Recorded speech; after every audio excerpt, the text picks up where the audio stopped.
Who else? Was that all, or were there some other parties involved in all this? There were others. The list goes on. Take the state archivist, for example. Her permission was required before any documents could be legally destroyed. And then there were setbacks for the Premier's department.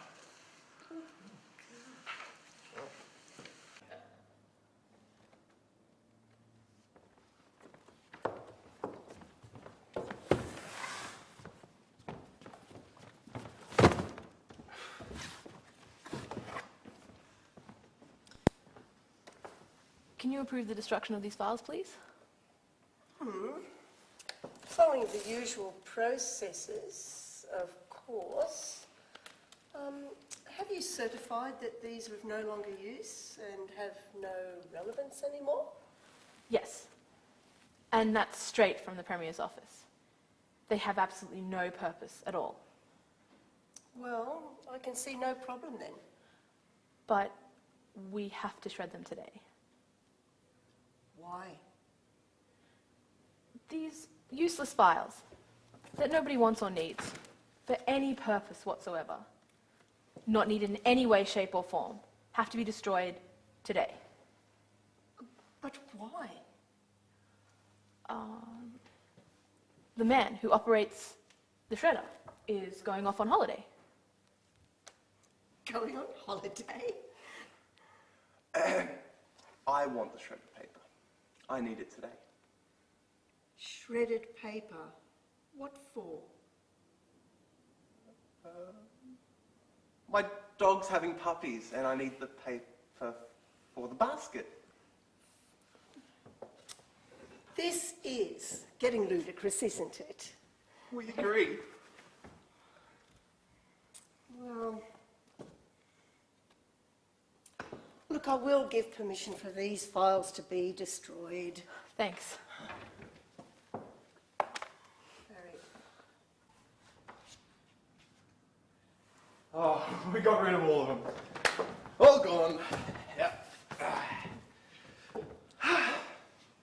Well, I just sent a letter to the Premier's office telling that I've written to the law firm representing the plaintiff, saying all the Heiner material's been destroyed, so there's no point in trying to take any legal action. So it is all destroyed, isn't it? Yep. Everything's gone. Everything? Everything's gone.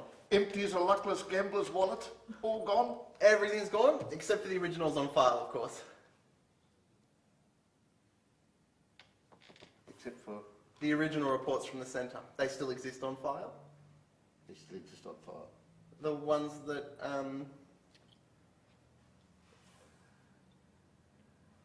The ones that document everything that happened, they still exist on file. Yep. Should they?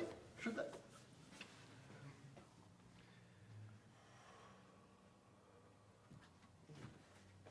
We'll deal with them. We'll deal with them.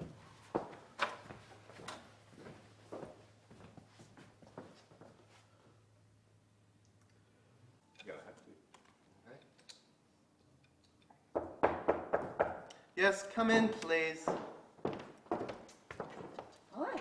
Hi. Thank you for coming on such short notice. Can you really carefully look after this really, really incriminating file for me, please? Is this the original file recording the Heiner Affair? Yes. The file that will incriminate my members? It could be interpreted that way. And you want me to look after it? It would be a great favour to us if you could look after it, I mean. Like, look after it really, really carefully? The carefuler, the better.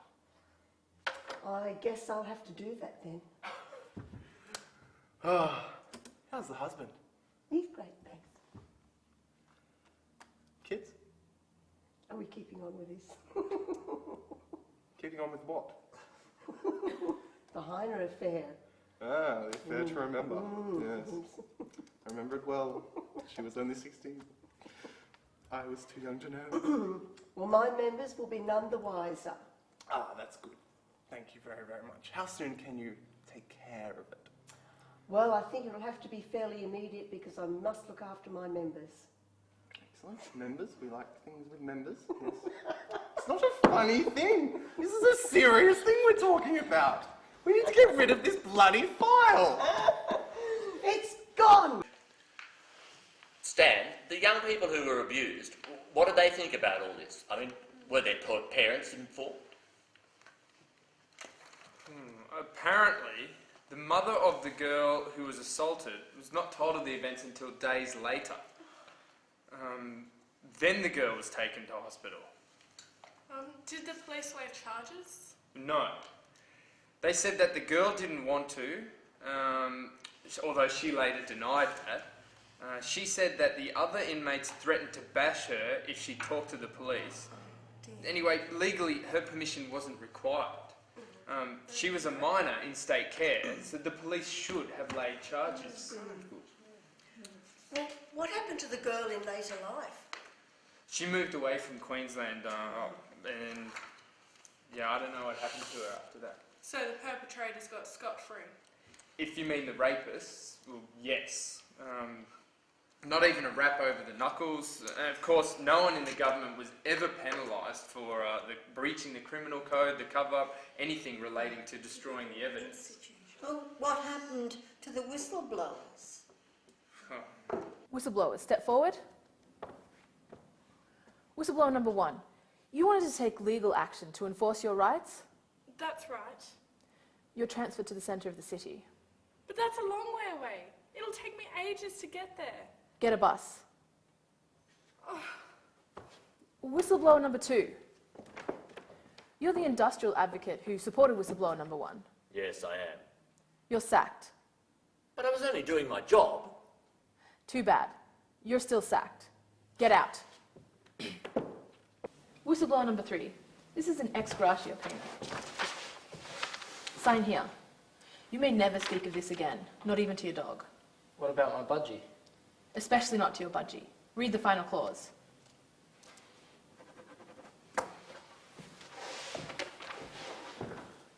Thank heavens that's over. I wonder what the auditors will say about it.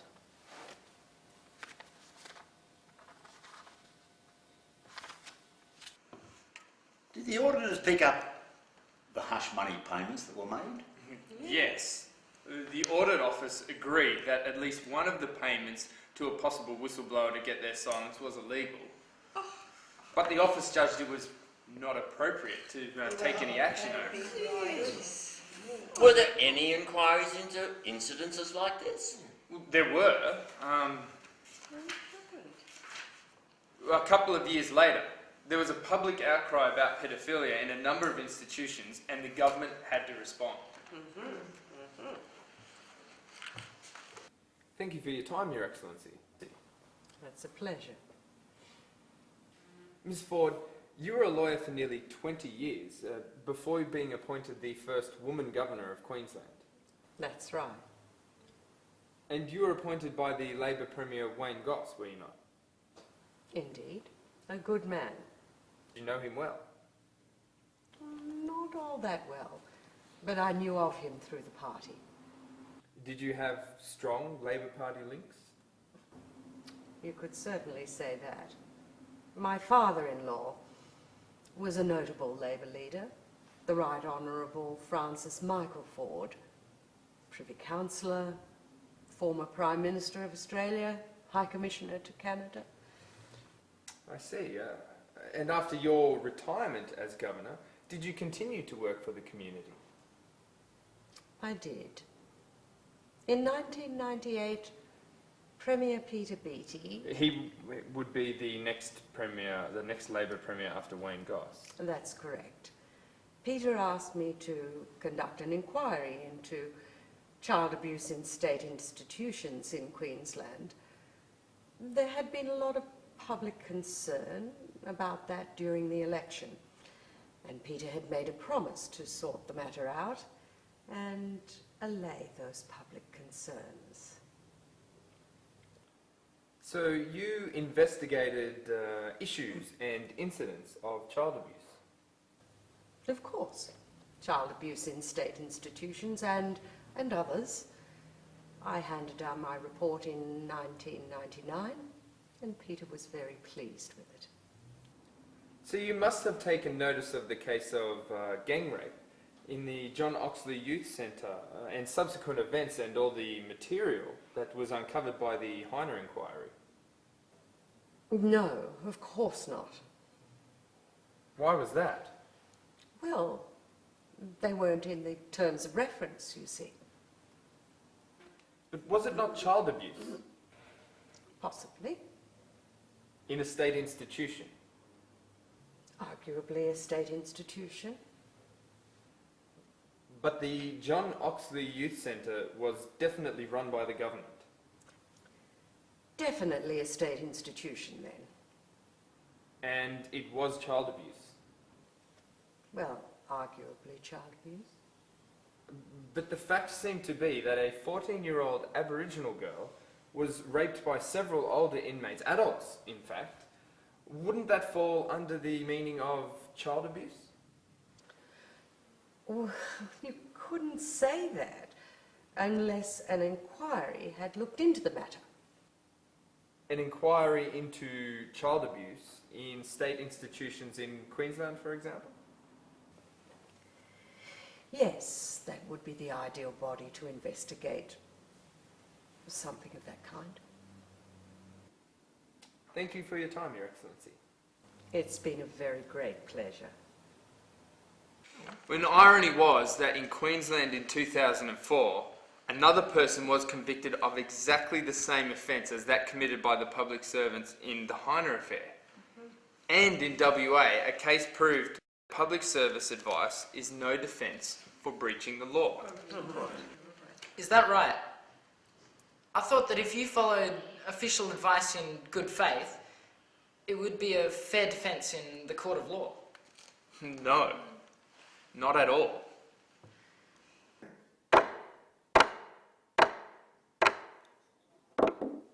Pastor, you have been charged in relation to Section 129 with the offence of destroying evidence required for a judicial proceeding, in that you destroyed the diary of a 14-year-old girl who had been sexually abused by a member of your church. That evidence was destroyed 5 or 6 years before the matter came to light, and your defence has argued that judicial proceedings had not commenced. Indeed, the evidence had been destroyed when judicial proceedings may not even have been foreseen. However, Section 129 does not require a judicial proceeding to actually be on foot in order for it to be breached. You are guilty of breaching the section, and I sentence you to 6 months' jail. Is that a dog in the courtroom?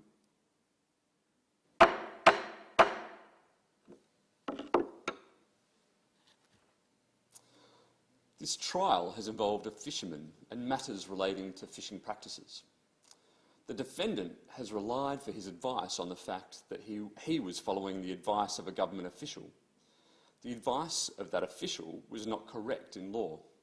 I reject that defence. The issue is whether an individual can claim ignorance of the law to escape prosecution. Clearly they cannot.